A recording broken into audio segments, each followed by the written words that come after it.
par un froid matin d'hiver 2004, dans un petit village au cœur des montagnes du centre de Taïwan, le froid glacial semblait s'infiltrer dans chaque respiration. Les hauts sommets des montagnes sont recouverts de neige blanche, s'étendant jusqu'à l'horizon, créant une scène à la fois majestueuse et solitaire. Une épaisse brume enveloppait le village, masquant la faible lumière du soleil, rendant tout plus flou et plus froid que jamais. Au pied de la colline, de vieilles maisons en bois aux toits de tuiles grises argentées nichées au milieu des arbres, les fumées de cuisine des rares maisons encore habitées ondulent dans l'espace. Le bruit du vent sifflant dans chaque crevasse du mur en bois ajoute au sentiment de solitude et de froid. Les petites routes menant au village étaient couvertes de neige, les empreintes humaines avaient presque disparu, ne laissant que le silence typique d'une tranquille matinée d'hiver. Sous un vieux pont suspendu en bois, 5 enfants, blottis dans des vêtements fins, essayaient de faire face au froid qui s'infiltrait dans les ravins. La chemise usée n'était pas suffisante pour les protéger du vent glacial soufflant des bois au loin. Ohan, l'aînée des 5 sœurs, n'a que 11 ans. La petite fille était assise appuyée contre le pont, ses bras fins essayant de serrer dans ses bras ses 4 jeunes frères et sœurs. Ses yeux s'ouvrirent grands, brillants de détermination mais contenant de l'anxiété. Ohan ressemble actuellement à un jeune oiseau poussé à bout, mais toujours déterminé à protéger son petit nid. À côté d'Ohan se trouve Tao, une fillette de 9 ans, assise sur ses genoux. Ses yeux noirs ronds et larmoyants étaient maintenant rouges à force de trop pleurer. Tao était silencieuse, sans voix, simplement blottie contre sa sœur, comme si elle avait peur que si elle partait, elle perde son dernier peu de chaleur. Bébé Mo, âgé de seulement 3 ans, se blottit dans les bras de Madame Ohan, ses petites lèvres tremblantes, marmonnant constamment pour sa mère. La voix chuchotée et intermittente de Mo semblait déchirer l'espace froid, reflétant un désir de protection qu'elle était trop jeune pour comprendre pleinement. Ni, 5 ans, n'avait plus la force de pleurer. Ses petites jambes s'accrochaient étroitement à sa sœur, comme si elle craignait que le froid ne l'emporte. Le visage de Ni était sale, marqué par des traînées de larmes séchées depuis longtemps. Dans les bras d'Ohan, le plus jeune frère de Bong, âgé de seulement 2 ans, dormait avec une forte fièvre. Chaque fois qu'elle toussait, le corps faible de Bong se convulsait, obligeant Ohan à resserrer la serviette déchirée autour de son corps, essayant de transmettre le peu de chaleur qu'elle avait. Ce matin, alors que les 5 sœurs dormaient encore sous le toit en bois branlant, elles se sont soudainement réveillées et ont réalisé que leurs parents avaient disparu. La petite maison est désormais vide, il ne reste plus que 4 murs froids. Paniqués, ils ont couru partout dans le petit village pour fouiller mais n'ont reçu que des hochements de tête et de l'indifférence. Ne sachant pas où aller, Ohan a conduit les enfants vers un pont suspendu près de la forêt, où peu de gens passaient, espérant s'abriter temporairement sous le pont pour éviter le froid glacial de l'hiver. Mais même ici, le froid ne lâchait toujours pas prise, s'accrochant aux 5 orphelins avec de violentes rafales de vent. Mais désormais, le froid ne semble plus avoir de pitié pour eux. Le bruit des vélos résonnait à la surface du vieux pont suspendu en bois, mélangé au bruit du vent sifflant à travers les arbres nus. Monsieur Lam, un homme de plus de 50 ans, vivant seul dans une petite maison au pied d'une colline dans les montagnes de Techung, rentrait chez lui à vélo depuis le marché du village. Sa vieille voiture contenait quelques sacs de patates douces, un tas de bois de chauffage sec et une petite bouteille de sauce soja, des choses essentielles pour une personne vivant seule. Monsieur Lam portait une chemise en coton délavé, ses épaules étaient usées après de nombreuses années. Ses mains, calleuses et gercées par le froid, s'accrochaient fermement à la poignée de la voiture, tandis que ses yeux profonds regardaient au loin, contenant des sentiments que lui seul comprenait. Il y a de nombreuses années, il a perdu sa famille dans un terrible glissement de terrain et vit depuis lors tranquillement, loin de l'agitation de la ville. Lorsqu'il a atteint le milieu du pont, Monsieur Lam s'est soudainement arrêté. Une scène étrange se présenta à ses yeux, 5 enfants blottis sous le pont, accrochés les uns aux autres comme des petits oiseaux au milieu d'une tempête. Il arrêta la voiture, les yeux pleins de surprise et de confusion. Ohan, la fille aînée, serre fort dans ses bras ses 4 jeunes frères et sœurs. Le plus jeune enfant gisait immobile, sa respiration était faible, sa température corporelle était aussi chaude que le feu. Monsieur Lam est sorti de la voiture, ses jambes étaient lentes à cause du froid et de son âge. « Qui est-ce » a-t-il demandé, la voix rauque parce qu'il n'avait parlé à personne depuis longtemps. Ohan releva soudain la tête, ses yeux brillant d'une vigilance instinctive. « Ne nous fais pas de mal, dit la petite fille tremblante, la voix rauque de froid et de peur. Monsieur Lam s'est arrêté et a regardé profondément dans les yeux de la jeune fille. Ce n'étaient pas seulement les yeux d'un enfant, mais aussi un regard de lutte et de résilience dans le désespoir. « Je ne te ferai pas de mal, dit-il d'une voix plus grave et plus douce. Que faites-vous ici, par ce froid. Ohan n'a pas répondu immédiatement. Ses yeux étaient rouges, le regardant avec confusion et douleur. Finalement, sa voix se brisa en sanglots. « Nous n'avons plus de maison. Mes parents ne savent pas où ils sont allés. Je dois les protéger. » Les paroles d'Ohan étaient comme un couteau transperçant profondément le cœur de Monsieur Lam, réveillant des souvenirs qu'il avait tenté d'enterrer. Il se souvient de son petit frère, qui avait été séparé de lui après le glissement de terrain de cette année-là. Le garçon n'a été adopté par personne et son sort est devenu la plus grande blessure de sa vie. En regardant les 5 enfants blottis devant lui, Monsieur Lam semblait voir l'ancienne image de lui-même et de son jeune frère. Bong, le plus jeune enfant, toussa de nouveau fort, tout son corps secoué violemment. Il se pencha rapidement, posa sa main rugueuse sur le front du bébé, sentant la température chaude. Sa fièvre est trop forte.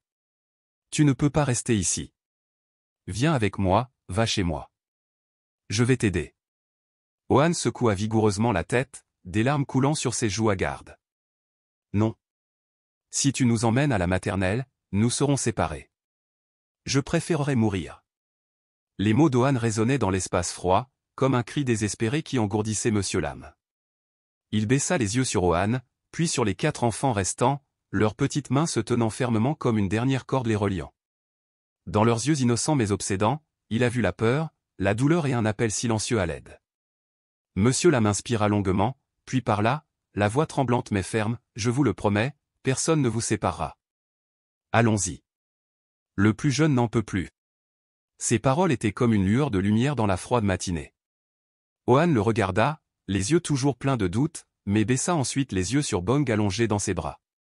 La jeune fille savait que si elle restait, Bong ne survivrait pas à la nuit. Finalement, la jeune fille hocha la tête, serra les enfants dans ses bras, puis suivit lentement Monsieur Lam, espérant que cette promesse se réaliserait.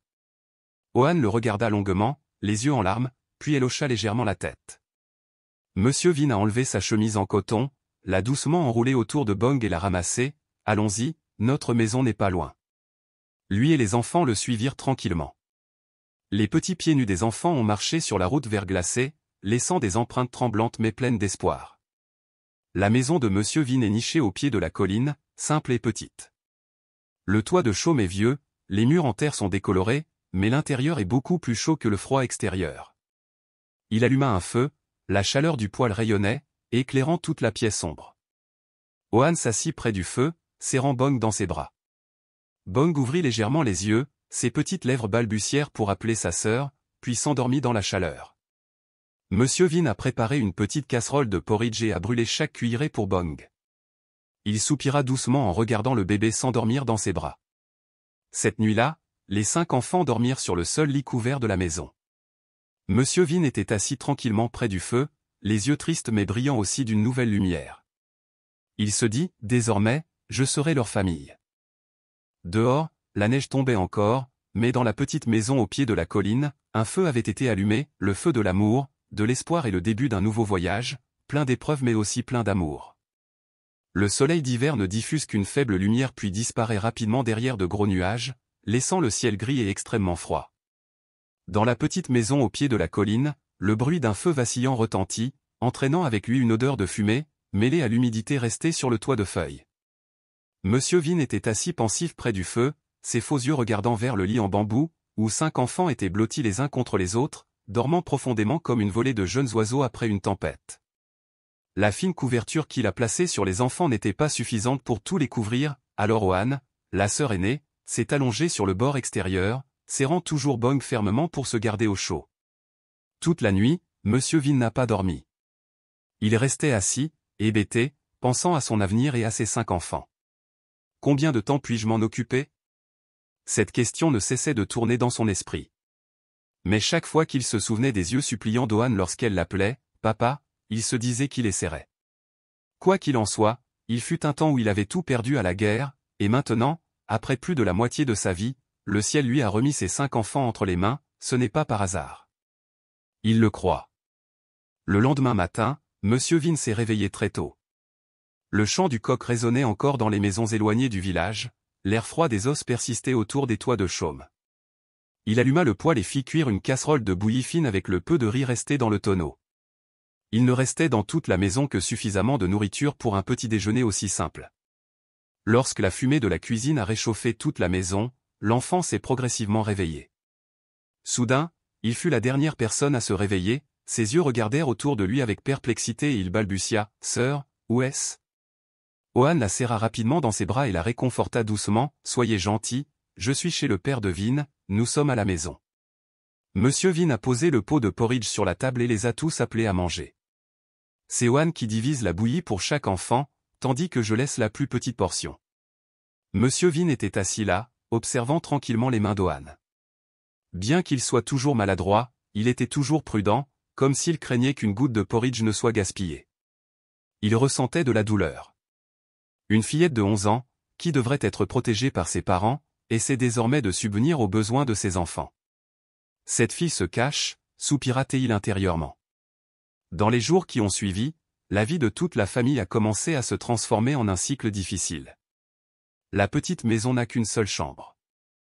Monsieur Vin a donné son lit aux enfants, pendant qu'il étendait une natte déchirée et dormait par terre près du feu. Pendant la journée, il s'acquittait de travaux pénibles, comme couper du bois de chauffage, réparer les toits qui fuyaient et travailler pour d'autres familles du village afin de gagner un peu d'argent pour acheter du riz. La nuit, il raccommodait ses vêtements et réparait chaque paire de sandales en pierre usée afin que les enfants aient quelque chose à porter lorsqu'ils sortaient. Ohan, même si elle était jeune, a également appris à l'aider. Le matin, elle se lève tôt, nettoie la maison, lave les vêtements et s'occupe des enfants. Un jour, Monsieur Vin a soudainement vu Ohan debout derrière la maison, les deux mains tenant la chemise déchirée de Bong accrochée à la corde à linge. Le visage du bébé était sombre, ses lèvres tremblaient de froid, mais ses yeux étaient pleins de détermination. Il posa doucement sa main sur son épaule. « Oh mon enfant, entre, il fait froid ici. » Ohan se retourna, les yeux rouges. « Papa, je ne veux pas que Bong ait froid. » Monsieur Vin regarda Ohan pendant un long moment puis hocha légèrement la tête, se sentant étouffé. Tao et Mo traînent souvent dans la maison. Tao est l'enfant la plus silencieuse, assise dans un coin toute la journée, dessinant des cercles dénués de sens sur le sol, comme pour oublier sa peur. Mo pleure souvent et suit toujours Ohan. Dans ces moments-là, Ohan devait travailler et réconforter son jeune frère. « Bon rêve, je suis là, tout ira bien. » Ce n'est que lorsqu'elle entendit Ohan dire cela que Mo arrêta de sangloter. Quant à Annie et Bong, ils continuaient à s'accrocher à Monsieur Vin, l'appelant « Papa, papa », chaque fois qu'ils le voyaient arriver à la porte. Un jour, alors que Monsieur Vin revenait fatigué après une journée de travail dans les champs, il entendit Bong appeler doucement « Papa, tu es à la maison. » Il semblait oublier toutes les difficultés de son cœur. Cet appel, « Papa », est plus précieux que tout. Mais la vie n'est pas toujours paisible. Les ragots du village résonnaient peu à peu de plus en plus. Il disait qu'il était si pauvre qu'il ne pouvait même pas subvenir à ses besoins et que maintenant il devait s'occuper de tous les enfants, donc il ne tarderait pas à partir. Certaines personnes sont encore plus cruelles, disant qu'il l'a fait pour être célèbre, afin que les gens le félicitent. Les mots étaient comme des couteaux invisibles coupant le cœur de Monsieur Vin, mais il ne s'y opposa pas, il travailla simplement plus fort, en faisant plus d'efforts parce qu'il savait qu'ils avaient besoin de lui. Un soir, Monsieur Vin était assis en train de coudre la chemise déchirée d'Ohan, lorsqu'il entendit des sanglots dehors. Il sortit et vit Tao assis sous un arbre derrière la maison. Il s'assit à côté de Tao et demanda gentiment « Pourquoi es-tu assis ici ?» Seul, Tao essuya ses larmes avec sa main, la voix tremblante. Ils ont dit que papa ne pouvait pas prendre soin de nous et que nous serions abandonnés aussi. Monsieur Vin restait silencieux, ayant l'impression que son cœur s'étouffait. Il caressa doucement la tête de Tao, sa voix était chaleureuse, « Et papa ne vous abandonnera pas les gars. Quoi qu'il arrive, nous y arriverons ensemble. » Monsieur Vin est resté longtemps assis près du feu, regardant le feu vacillant, comme un petit morceau de foie qu'il essayait de garder pour sa famille. La vie continue, pleine de difficultés mais aussi pleine d'amour. Afin d'avoir plus d'argent pour s'occuper des enfants, Monsieur Vin a accepté un emploi d'assistant maçon sur un chantier de construction près du village. Les mains qui tenaient autrefois des armes pour protéger le pays sont désormais calleuses à force de porter des briques et de mélanger du ciment. Une fois, il est tombé d'un échafaudage au sol, tout son corps souffrait. Pourtant, cet après-midi-là, il rentrait chez lui avec un petit sac de riz à la main. En le voyant revenir, 5 enfants se précipitèrent pour l'accueillir.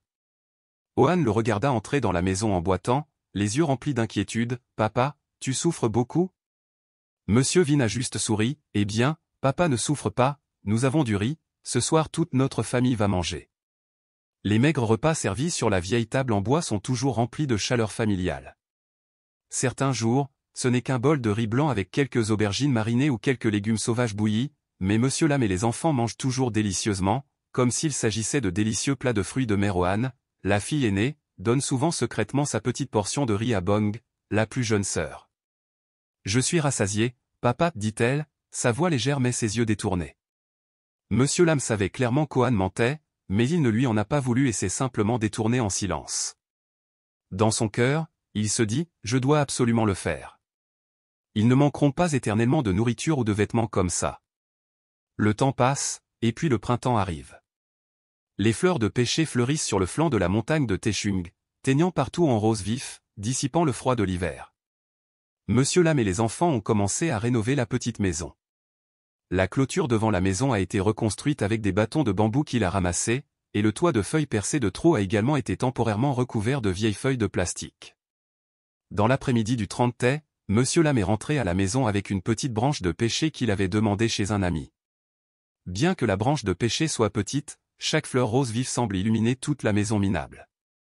Plaçant la branche de pêcher au milieu de la maison, il dit d'une voix pleine de fierté, « Ce Tay, nous avons aussi des fleurs de pêcher. » Ohan a couru le serrer dans ses bras, les larmes aux yeux, « Ce Tay, on n'a plus peur, papa. » Le soir du Nouvel An, toute la famille s'assoit autour du feu, de petits morceaux de ban chung, cadeaux des voisins, se partagent également dans une joie simple. Des rires éclatants retentirent, dissipant le froid glacial de l'hiver. En regardant les enfants gazouiller à côté de lui, Monsieur Lam a ressenti un bonheur qu'il n'avait jamais ressenti depuis longtemps. Il murmura doucement, « À partir de maintenant, tu ne seras plus seul. Je le promets. » Dehors, les pétales de pêche tombent doucement dans la brise printanière, signalant un nouveau départ. Dans une petite maison nichée au pied de la montagne, une véritable famille s'est construite d'amour et de persévérance. Ce voyage ne fait que commencer, mais dans le cœur de Monsieur Lam et de ses 5 enfants, ils ont trouvé leur foyer. Des jours paisibles se passèrent ainsi. Monsieur Lam a l'habitude de se lever tôt pour préparer un petit déjeuner frugal, puis de se rendre au village à vélo pour travailler comme ouvrier. Même si le travail est dur, chaque fois qu'il rentre à la maison et voit les enfants se précipiter pour le saluer, il sent toute sa fatigue disparaître. Mais cette paix ne dure pas éternellement. Un jour, un événement inattendu s'est produit, poussant la petite famille à relever le plus grand défi de tous les temps. Ce jour-là, le ciel était couvert dès le petit matin. Des nuages sombres sont venus couvrir le sommet de la montagne, signalant une forte pluie. Monsieur Lam revenait tout juste d'une nuit de travail comme assistant de construction, épuisé. Mais dès son arrivée devant la maison, il aperçut un groupe d'agents communaux qui attendaient, les yeux sérieux et un peu lourds. Monsieur Lam a arrêté la voiture, les mains toujours agrippées au guidon, les yeux inquiets fixés sur le groupe de personnes devant lui. Le chef du groupe, Monsieur Truong, responsable du travail social, a fait un pas en avant. Sa voix était basse et froide, « Monsieur Lam, nous avons reçu une plainte selon laquelle vous n'êtes pas qualifié pour élever ces 5 enfants. Selon la réglementation, nous sommes obligés de les emmener au centre de protection sociale. » Les paroles de Monsieur Truong ont stupéfié Monsieur Lam. Le vélo qu'il venait de garer à côté de l'arbre tremblait également légèrement sous le vent fort. Ses mains calleuses tremblaient alors qu'il essayait de réprimer sa colère. « Êtes-vous en train de dire que je ne suis pas capable? Je les ai élevés tous les jours, je leur ai donné de la nourriture et des vêtements, et ils sont en bonne santé et en sécurité. N'est-ce pas suffisant? » Monsieur Truong secoua la tête, sa voix restant raide, « Ce n'est pas une question émotionnelle, mais une question juridique. Vous êtes célibataire, n'avez pas de source de revenus stable et n'êtes pas qualifié pour prouver votre capacité à éduquer les enfants. Nous n'avons pas d'autre choix. » De l'intérieur de la maison, Ohan entendait chaque mot. La jeune fille s'est précipitée dehors, les yeux rouges de colère et de peur, se tenant devant Monsieur Truong. « Nous n'allons nulle part. C'est notre maison, notre famille. Ne nous séparez pas. » Des cris étouffés retentirent par derrière lorsque Tao, Mo, Ni et bébé Bong sortirent en courant et serraient fort leur sœur dans leurs bras. Bong a attrapé la chemise de Monsieur Lam et a levé les yeux innocents mais paniqués. « Papa, tu ne nous laisseras aller nulle part, n'est-ce pas? » Monsieur Lam s'est agenouillé et a serré tous les enfants dans ses bras, comme pour les protéger du monde dur. Dans ses yeux profonds, une douleur sourde surgit, mais en même temps, sa forte volonté s'élevait également plus haut que jamais. Je ne laisserai personne nous séparer, dit-il d'une voix ferme. Monsieur Vine a regardé les 5 enfants devant lui, son cœur se serra en voyant leurs yeux. Les yeux autrefois désespérés au pied du pont, par une froide journée d'hiver, brillaient désormais de la peur d'être à nouveau abandonnés. Il s'est agenouillé, les a serrés fort dans ses bras, puis a levé les yeux et a regardé directement Monsieur Fa, je ne laisserai personne diviser cette famille. Donnez-moi une chance, je ferai tout pour prouver que j'en suis capable.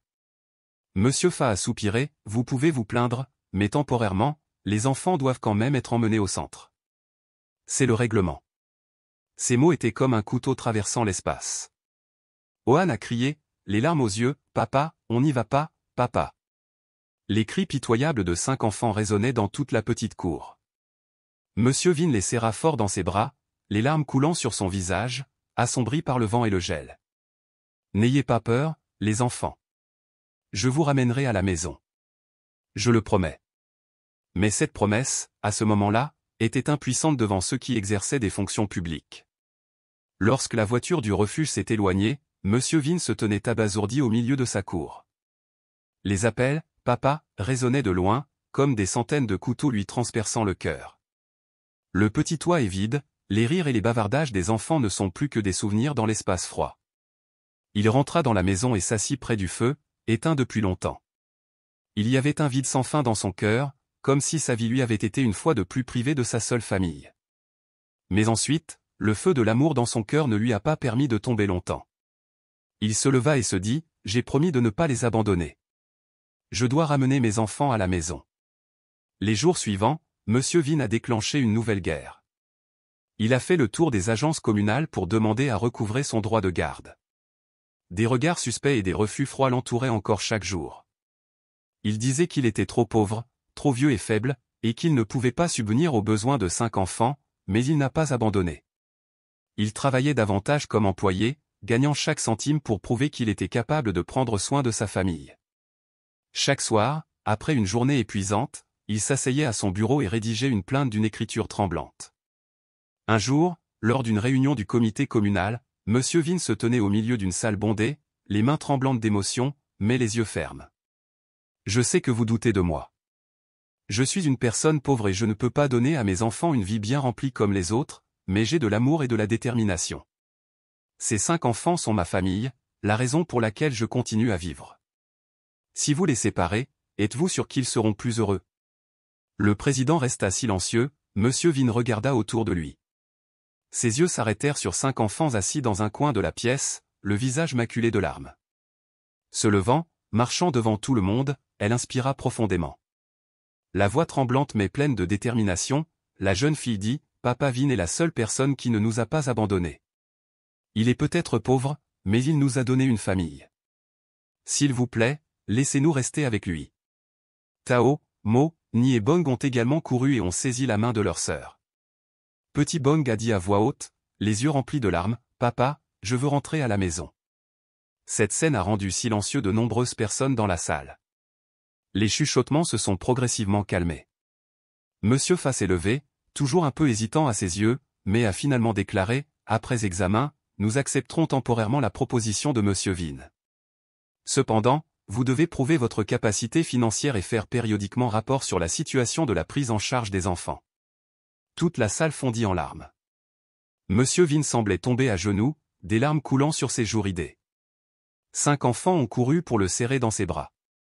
Ohan fondit en larmes, « Papa, on peut rentrer à la maison. » Monsieur Vine a serré chaque enfant dans ses bras, sentant leur chaleur dans ses bras.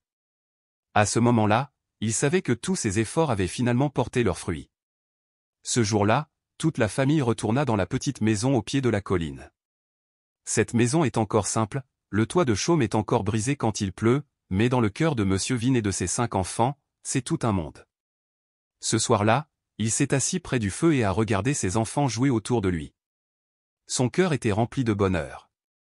Il sait que le chemin qui l'attend est encore difficile, mais tant qu'il aura ses enfants à ses côtés, il n'aura plus peur de rien. Le vent d'hiver a de nouveau soufflé sur le toit, mais cette fois, le froid n'a plus pénétré le cœur de Monsieur Vine. Dans cette petite maison, un feu était allumé, le feu de l'amour, de la famille et de l'espoir. Le lendemain du retour de toute la famille dans la petite maison au pied de la colline, la nouvelle vie de Monsieur Vine et des 5 orphelins a commencé. À cette époque, malgré toutes les épreuves et épreuves, dans le cœur de chacun, une sorte de bonheur chaleureux se formait, comme un feu réchauffant le rude hiver. Monsieur Vine comprend que pour pouvoir entretenir cette maison, il doit déployer beaucoup plus d'efforts. La vie sous ce petit toit est une série de difficultés sans fin, mais c'est aussi un lieu où la lumière de l'amour brille toujours au milieu de la nuit difficile. Chaque jour, Monsieur Vine se réveille alors que le ciel est encore sombre, sort son vieux vélo du porche et commence son voyage pour gagner sa vie. Il faisait tous les travaux pour lesquels on l'engageait, couper du bois, porter de l'eau, travailler comme maçon, planter du riz. Ses mains calleuses et ses cicatrices de guerre palpitaient parfois lorsque le vent tournait, mais il ne s'arrêtait jamais. Le peu d'argent qu'il gagnait était entièrement destiné à ses enfants, depuis les livres, les vêtements jusqu'à chaque repas maigre mais copieux. Chaque après-midi, à son retour, l'image des enfants gazouillant courant vers la cour lui adoucissait le cœur. Petit Bong est souvent le premier à se précipiter, à serrer sa jambe et à crier « Papa est à la maison ». Dans ces moments-là, il voulait juste que le temps s'arrête, pour pouvoir ressentir à jamais la chaleur de sa famille. Ohan reste le plus grand soutien de toute la famille. La jeune fille de 11 ans est bien plus compétente que son âge. Elle étudie bien et travaille dur pour aider Monsieur Vine. Elle a appris à cuisiner, à faire le ménage, à faire la lessive et à s'occuper des enfants. Bien que parfois maladroit, comme la fois où la cuisson du porridge a mal tourné, faisant rire et pleurer toute la famille, les efforts d'Ohan ont toujours touché Monsieur Vine. La nuit, sous la faible lumière d'une lampe à huile, Monsieur Vine voyait souvent Ohan assis et étudiant assidûment. Ses yeux brillaient de détermination, mais parfois l'inquiétude apparaissait, comme si elle portait toute la famille sur ses petites épaules. Tao, la fille la plus calme de la famille, est aussi la plus habile. Les paniers tressés de Tao sont appréciés par les villageois non seulement pour leur beauté mais aussi pour leur durabilité. La petite fille a silencieusement contribué chaque petit centime au fonds familial pour aider Monsieur Vine. Le rêve est à l'opposé, espiègle et innocent. Même si elle pleure souvent, le sourire de Mo est la lumière la plus brillante lors des jours froids et pluvieux. Bong, l'enfant le plus faible à son arrivée chez Monsieur Vine, est désormais en meilleure santé. Chaque jour, les rires de Bong résonnent dans toute la maison, faisant oublier à Monsieur Vine sa fatigue. Le bébé s'accroche souvent à lui, gazouillant et racontant des histoires innocentes ou exhibant les fleurs sauvages qu'il vient de cueillir. Mais la vie n'est pas seulement une affaire de difficultés matérielles. Monsieur Vine et ses enfants ont également dû faire face aux regards méfiants et à la désapprobation de leur entourage. Il colorie juste, a dit quelqu'un. Comment peux-tu tenir longtemps après avoir élevé 5 enfants comme ça? Ces mots se glissaient souvent dans les oreilles d'Ohan, la faisant pleurer plusieurs fois en silence la nuit. Mais à chaque fois que cela se produisait, Monsieur Vine serrait Ohan dans ses bras et lui disait gentiment « Ils ne comprennent pas, mon enfant. Tant que notre famille s'aime, ces mots n'ont pas d'importance. » Les journées pluvieuses prolongées rendent le défi encore plus difficile. La maison était vétuste, les feuilles de bananier provisoires sur le toit ne résistaient pas aux pluies torrentielles. Une fois, Tao avait une forte fièvre à cause d'un rhume, alors Monsieur Vine a dû la porter sur son dos pour marcher plus de 10 km jusqu'au poste de santé de la commune sous une forte pluie. Lorsqu'il est arrivé, il était épuisé, mais Tao a eu la chance d'être soigné rapidement. Cette nuit-là, assis à côté du lit d'hôpital de Tao, Monsieur Vine a pleuré doucement. Il regarda la petite main de Tao dans sa main et promit silencieusement, « Quoi qu'il en soit, je ne laisserai pas mes enfants souffrir ainsi éternellement. » Chaque défi rend cette petite famille plus connectée. Les jours les plus difficiles sont ceux où l'amour entre Monsieur Vine et ses enfants devient le plus fort. À l'approche du thé, Monsieur Vine a décidé de vendre sa vieille montre, le seul souvenir de la guerre, pour acheter de nouveaux vêtements aux enfants et des bonbons. « Je n'ai rien de plus précieux que mes enfants, » a-t-il déclaré en voyant la joie briller sur les visages des enfants. Dehors, l'hiver est encore froid, mais dans la petite maison, un feu chaleureux illumine même les jours les plus sombres. Cette petite famille, malgré sa pauvreté, comptait toujours les unes sur les autres, trouvant l'espoir et le bonheur dans l'amour qu'ils se donnaient. Ces mots simples, bien que brefs, étaient comme un baume magique et réconfortant, aidant Ohan à retrouver la force de continuer à marcher régulièrement et à devenir un soutien solide pour les enfants. Le temps passe ainsi, tranquillement mais non moins mémorable. De l'hiver froid, où le vent froid coupe la peau, aux chaudes journées de printemps, où les fleurs fleurissent partout, aussi fraîches que la vitalité de la famille de Monsieur Vine. Les inondations et les pluies sont également passées, laissant place à des journées de soleil éclatant et doré qui brillent sur les toits de tuiles de la petite maison au pied de la colline. Malgré cela, Monsieur Vine continue de travailler obstinément chaque jour pour essayer d'élever ses 5 enfants. Les vieilles blessures sur son corps lui faisaient parfois tellement mal qu'il ne pouvait pas se lever, mais il a persévéré, car dans son cœur, cette petite maison était le monde entier. Et les enfants, au fil des années, grandissent et changent également chaque jour. Tao, la petite fille qui ne savait que pleurer et se taire, est désormais devenue une personne habile qui sait tricoter beaucoup de choses pour gagner sa vie. Mo, la jeune fille timide d'avant, est maintenant forte et courageuse, suivant souvent Ohan au marché pour l'aider à vendre des marchandises. Ni et Bong, deux filles hyperactives, sont désormais en âge d'aller à l'école et apportent toujours à Monsieur Vin des certificats de mérite et une grande fierté. Les sourires éclatants et fleuris des deux petites filles étaient toujours sa joie infinie. 20 années se sont écoulées en un clin d'œil, mais suffisamment longtemps pour que cette petite maison soit le témoin de nombreux souvenirs, défis et même du doux bonheur de la famille de Monsieur Vin. Les enfants ont désormais grandi, chacun avec sa propre vie, pleine de réalisations et de rêves. Ohan, la sœur aînée, est désormais un bon médecin et se consacre à soigner les enfants pauvres des Hautes-Terres. Tao, autrefois une jeune fille tranquille, est aujourd'hui ingénieure en construction, spécialisée dans les voyages partout pour construire des maisons de charité pour les personnes défavorisées. Rêver de devenir un enseignant enthousiaste, enseigner gratuitement aux enfants pauvres, apporter le rêve des lettres dans des endroits reculés. Ni, au cœur compatissant, est devenu un écrivain célèbre avec des histoires pleines d'amour et de valeurs familiales. Sa première histoire concerne Monsieur Vin et ses 5 sœurs dans le passé. Quant à Bong, la fille qui lui courait après, est désormais une actrice célèbre, apportant joie et rire au public du monde entier. Par une brillante journée d'automne, 5 filles sont retournées au petit village au pied de la colline, apportant avec elles un cadeau spécial pour Monsieur Vin. Alors qu'il s'efforçait encore de balayer la cour, les silhouettes de 5 jeunes filles apparurent soudain au portail. Ohan s'est approché, la voix tremblante d'émotion, « Papa, nous sommes à la maison. » Monsieur Vin était abasourdi, c'est maintenant le balai tremblait.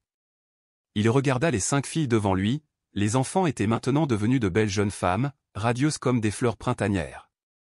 Sa voix était étouffée, incapable de parler. Ohan lui prit doucement la main et le conduisit à l'arrière de la maison, où une nouvelle maison avait été construite solidement et fermement, avec des murs en briques rouges vifs et un toit de tuiles spacieux. « Papa, » a déclaré Ohan, les larmes aux yeux, « c'est notre cadeau. Dans le passé, tu nous as donné une maison. Maintenant, nous voulons que tu aies un bel endroit pour vivre les derniers jours heureux de ta vie. » Monsieur Vin restait immobile, des larmes coulant sur ses joues ridées. Il se retourna et serra chacune de ses filles dans ses bras, sentant leur chaleur familière, sentant que l'amour semblait le réconforter dans les moments les plus chaleureux. « Vous avez tellement grandi, papa. Je suis fier de vous, » s'étouffa-t-il. Toute la famille s'est embrassée dans des moments touchants, sous la lumière dorée du soleil, des rires mêlés de cris de joie résonnant dans tout le jardin. Ce soir-là, ils se sont réunis autour d'un confortable plateau de riz, racontant de vieux souvenirs et les jours difficiles où ils vivaient dans la maison déchirée. Ohan a doucement regardé Monsieur Vin et a dit, « Papa, nous serons pour toujours une famille. Tu nous as appris que l'amour peut rendre possible l'impossible. » Monsieur Vin sourit, ses yeux brillants de bonheur et de contentement. « Papa n'est pas parfait, mais vous m'avez donné une famille. C'est la chose la plus précieuse de ma vie. » Cet automne-là, dans le doux froid de l'espace, sous la lumière chaude, toute la famille était assise ensemble, comme chaque jour, rien n'a changé. Peu importe le nombre d'années qui se sont écoulées, l'amour reste le lien indissociable entre lui et ses enfants. La nouvelle maison de Monsieur Vin, spacieuse et chaleureuse, est située sous des collines. La lumière du soleil d'automne se répandait dans le ciel, recouvrant le village d'une étrange tranquillité. Dans cette maison, Monsieur Vin était assis sur une chaise rustique en bois et regardait ses filles s'occuper du petit jardin. Même s'il a presque 80 ans, son dos est courbé et ses yeux ne sont plus aussi perçants qu'avant, mais dans son cœur, le bonheur et la paix n'ont jamais été aussi grands. Bong, sa plus jeune tante, est aujourd'hui une actrice célèbre, mais chaque fois qu'elle rentre à la maison, elle est toujours la même petite fille, toujours heureuse et espiègle avec lui. « Papa, regarde, j'ai planté des roses rouges, tu aimes ça ?» Elle s'est montrée joyeusement. Monsieur Vin a souri et a légèrement hoché la tête, « C'est très beau, mon enfant. Nous avons des roses à la maison, c'est super. » Sa voix, bien que faible, suffisait encore à rendre Bong heureux. Elle courut et le serra fort dans ses bras, « J'ai promis. Chaque fois que je rentrerai à la maison, je planterai plus de fleurs pour papa. » Dans un coin du jardin, Ohan et Tao travaillent ensemble à réparer l'ancienne clôture qui protège la maison. Ohan, bien que désormais médecin célèbre, ses mains sont encore familières avec des tâches simples, les tâches de son enfance. Elle attachait soigneusement chaque corde à la clôture, chacun de ses gestes comme au bon vieux temps, lorsqu'elle ramassait assidûment du bois de chauffage pour cuisiner du porridge, prendre soin de ses enfants et les protéger des difficultés. Ohan leva les yeux vers Monsieur Vin, sa voix était douce, pleine d'inquiétude. « Papa, s'il te plaît, va à la maison pour te reposer, le vent est un peu fort aujourd'hui. » Monsieur Vin a doucement agité la main, ses vieux yeux pleins d'amour regardant ses enfants. « C'est bon. J'aime m'asseoir ici, vous regardez les gars. Mon bonheur est de vous voir ensemble, de vous voir grandir et être fort. » Tao, une jeune fille calme, est désormais devenue une ingénieure en construction à succès. Ses yeux levèrent vers Monsieur Vin, brillants d'amour et de respect. « Papa, quand j'aurai terminé le pont dans le prochain village, je t'emmènerai le voir. Je veux dédier ce pont aux enfants pauvres comme nous dans le passé, aux enfants qui n'ont pas de moyens mais qui ont encore besoin d'un chemin vers l'avenir. » En entendant ces mots, Monsieur Vin ne pouvait pas contrôler ses émotions, ses yeux sont soudainement devenus rouges. Les petites filles qui étaient autrefois blotties sous le pont ont grandi, fortes et inébranlables comme des montagnes. Et lui, bien que ce ne soit pas celui qui leur a donné naissance, est le père le plus fier du monde. Un père que ses enfants appelaient « papa », un homme qui a tout sacrifié pour préserver les valeurs qu'ils ont aujourd'hui. Cet après-midi-là, toute la famille s'est réunie autour d'un plateau de riz chaud, la lumière jaune illuminant doucement la table à manger. Ni, désormais écrivain, s'est levé pour lire un nouveau passage du livre qu'elle était en train d'écrire. Ce passage raconte l'histoire d'un père qui a consacré toute sa vie à maintenir le bonheur de ses 5 filles qui n'étaient pas liées par le sang, mais qui ont toujours été aimées par lui comme si elles étaient ses propres enfants. « Papa, tu n'es pas obligé de dire de grands mots. Tu travailles simplement tranquillement, en nous aimant tranquillement comme un arbre donne tranquillement de l'ombre à ceux qui restent en dessous. » Liicini, les yeux rouges d'émotion. Vin était assis là, écoutant tranquillement chacun de ces mots, ses mains tremblantes tenant la main de Mo. La jeune fille était maintenant une enseignante enthousiaste. Dream s'étrangla et dit, « Papa, dans le passé, je pleurais très doucement, mais chaque fois que j'étais triste, tu étais là, me tenant dans tes bras et me disant que je n'avais besoin d'avoir peur de rien. C'est toi qui m'as appris à aimer et à faire confiance à la vie. » Le repas de ce jour-là était très spécial. Des rires et des voix mêlées de sanglots et de larmes étouffées. Bong est toujours le même, jouant et courant autour de la table à manger. La petite fille a soudainement serré Monsieur Vin dans ses bras par derrière et lui a murmuré, « Papa, merci de ne pas nous abandonner. Tu es la meilleure chose dans ma vie. » Les paroles de Bong ont rendu toute la famille silencieuse, avec des émotions indescriptibles. Monsieur Vin regarda autour de lui, les yeux pleins d'amour, s'arrêtant sur le visage de chacune de ses filles. Même si sa voix était faible, il a essayé de parler pour que ses paroles restent à jamais gravées dans les mémoires. « Les enfants, je n'ai besoin de rien de plus. Vous voir grandir, être heureux et savoir aimer les autres, c'est le cadeau le plus précieux que Dieu m'a fait. » Ce soir-là, alors que la pleine lune illuminait toute la cour, Monsieur Vin était assis sur une chaise en bois sur le porche, regardant le ciel nocturne. Le vent d'automne souffle doucement à travers les arbres, apportant avec lui le doux air froid de l'automne. 5 filles étaient assises autour de lui, comme au temps de leur enfance, elles se réunissaient, racontant de vieilles histoires, les premiers jours où Monsieur Vin les ramenait à la maison. Repas maigre, hiver froid, chaque souvenir passe comme un film au ralenti, faisant pleurer tout le monde. Bong appuya sa tête sur son épaule et murmura doucement, « Papa, tu es heureux ?»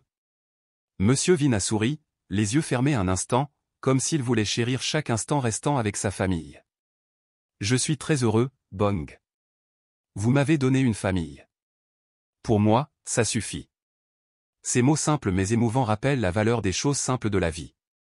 Les 5 filles restaient silencieuses, lui tenant fermement la main, comme si elles avaient peur qu'un jour elles ne puissent plus s'asseoir à côté de lui comme maintenant, partageant des moments d'amour.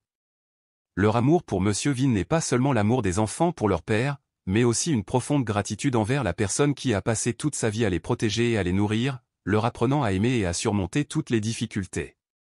Le lendemain matin, Monsieur Vin ne s'est pas réveillé comme d'habitude. Il était allongé tranquillement sur le simple lit en bois, le visage calme, un doux sourire toujours sur les lèvres. Sa main tenait toujours la vieille photo de famille, la photo du jour où lui et ses 5 filles se sont réunis dans la maison délabrée. Ils étaient autrefois très pauvres et ont dû endurer de nombreuses épreuves, mais sur cette photo, tout le monde souriait, personne ne pensait aux épreuves qui étaient passées. Monsieur Vin est décédé tranquillement, sans un soupir, sans aucun dernier mot. Comme une brise passagère, apportant avec elle le bonheur et la satisfaction d'un père qui a rempli son devoir dans cette vie. Il s'est éteint paisiblement, laissant derrière lui une famille pleine d'amour et de souvenirs inoubliables. Le jour des funérailles de Monsieur Vine, tout le village était plongé dans le chagrin. Ceux qui étaient sceptiques et opposés à lui dans le passé ont maintenant tranquillement baissé la tête lorsqu'ils ont vu 5 filles en vêtements de deuil blanc. Ils marchaient lentement, les yeux remplis de larmes mais pleins de fierté. Parce qu'ils savent que même s'il est parti, il restera à jamais dans leur cœur. Il a été le plus grand père qui a changé leur vie, et même s'il n'est plus présent, son amour ne s'effacera jamais. Sur sa tombe, Ni a déposé un livre nouvellement imprimé, avec les mots sur la couverture « À notre Père », qui a rendu l'impossible possible. Tao a placé une petite maquette de pont, symbolisant le rêve qu'il lui a transmis. Dream a laissé un bouquet de chrysanthèmes blancs, en guise de remerciement pour ce qu'il lui a appris. Ohan et Bong restèrent là un long moment, les mains jointes, regardant la stèle gravée du nom de Monsieur Vine. « Papa, nous vivrons bien. » « Ne t'inquiète pas, » dit doucement Ohan, la voix tremblante d'émotion. Elle ne savait pas comment elle vivrait sans lui à ses côtés, mais elle savait qu'il lui avait appris tout ce dont elle avait besoin pour avancer. Bong murmura, les yeux remplis de tant d'émotion, « Papa, tu nous as appris que la famille est un lieu d'amour. Nous n'oublierons jamais tes paroles. Tu es tout pour nous. » Le soleil de l'après-midi brille sur la petite colline, illuminant le tombeau simple mais significatif où repose Monsieur Vine. Les roses rouges que Bong a plantées fleurissent désormais, lumineuses et fières, preuve vivante de l'amour et de la force qu'il a transmis à chaque fille. Ces fleurs, bien que petites, sont porteuses d'une forte vitalité, symbolisant l'amour éternel. Même si Monsieur Vine est parti, son amour restera à jamais, comme un feu sans fin, brûlant vivement dans le cœur de chacun de ses enfants. Cette année-là, tout le petit village au pied de la colline racontait l'histoire de Monsieur Vine et de ses 5 filles. Une histoire simple mais belle comme un miracle, démontrant le pouvoir illimité de l'amour. L'histoire d'un grand-père qui a changé la vie d'enfants qui n'étaient pas liés par le sang mais pleins d'amour, et qui ont surmonté toutes les difficultés pour fonder une vraie famille. De nombreuses années plus tard, lorsque les filles de Monsieur Vine ont fondé leur propre famille et que leurs enfants ont grandi, elles ont également entendu l'histoire de Monsieur Vine. Même s'ils ne l'ont jamais rencontré, il a laissé derrière lui le plus merveilleux héritage, l'amour inconditionnel et la conviction que rien dans ce monde n'est impossible, tant que le cœur est suffisamment tolérant et patient.